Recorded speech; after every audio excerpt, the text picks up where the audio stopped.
వచ్చాయి. అప్పుడు ఇంత సోషల్ మీడియా లేదు.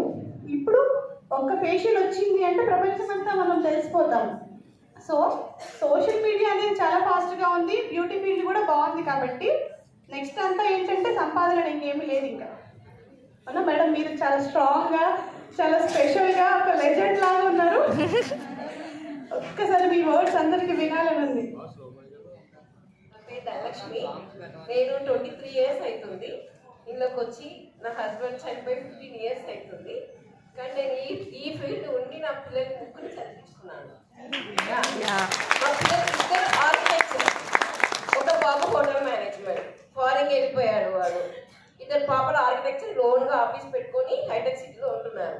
కానీ మొత్తం ఈ ఫీల్డ్లోనే నేను సంపాదించి మొత్తం ఇదే. కానీ నన్ను ఒక విధంగా చూశారు. ఇప్పుడు అలాంటి వాళ్ళు నేను కారు, ఇల్లు అలా కొనుక్కున్నాక నన్ను ఒక విధంగా చూస్తున్నారు. ఒకప్పుడు నేను చాలా ఒక అంటే కంట్రోల్ బియ్యం కాడికి ఇప్పుడు నేను ఇప్పుడు కారు కొన్నంత వరకు నేను వచ్చానంటే నా ఫీల్డే, అంటే నా కాన్ఫిడెంట్. నేను 8th class అసలు 8th class ఎక్కువ ఏం చదువుకోలేదు. నేను 8th class నుంచి నేను మా హస్బెండ్ నన్ను చదువుకోలేదు ఏదైనా ఒకటి నేర్చుకో అంటే నేను ఈ ఫీల్డ్కి వచ్చాను. ఎన్నో నేర్చుకున్నాను, డిజైనర్ అవి నేర్చుకున్నాను. నాకు నచ్చింది అంటే నేను అంతగా ఉండాలి, అంతగా తయారు కావాలి. చిన్న ఉన్నప్పుడు నేను అదే ఇష్టం. నాకు చాలా ఇష్టం. చిన్న ఉన్నప్పుడు నుంచి నేను తయారు కావడం చాలా చాలా ఇష్టము. మా టీచర్ తయారై రావడం నేను చూసాను. నేను 3rd class నుంచి తయారవుతుంది.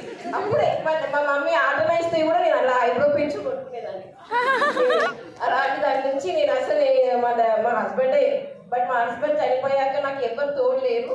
నేను దీనివల్లనే ప్రామిస్ చెప్తున్నాను, దీనివల్లనే నేను మంచిగా పైకి వచ్చి ఇవాళ మంచిగా ఇల్లు కొనుక్కొని, రూమ్స్ కట్టుకొని, నేను మంచి కార్ కొనుక్కొని ఇంత పెంచానంటే దీనివల్లనే.